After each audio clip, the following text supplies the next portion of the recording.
Hello, Jane Cleland here. The question is, I've been trying to use your roadmap, Jane's plotting roadmap, and you use it in terms of pages. I'm trying to connect it to word count. How does that correlate? It's a good question, and it's because I think in pages. But you're 100% right. Publishing contracts talk about word count.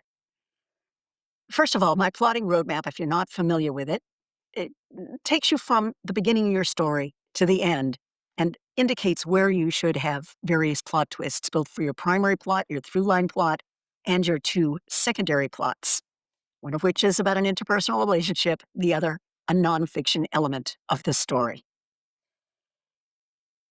It is variable how many words are on a page, depending on the amount of dialogue you have.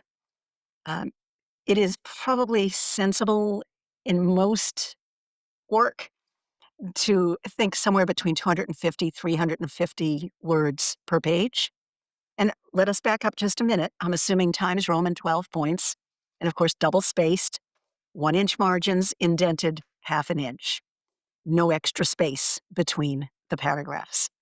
That is the standard traditional format, and that's what I'm using in this calculation. I would use, therefore, 275 to 300 words per page in doing my calculations. But one thing you can do is take a proper sample of your work. Take 10 pages, 20 pages, isolate them. In other words, just run your cursor down them and get it as a chunk. Look at the word count.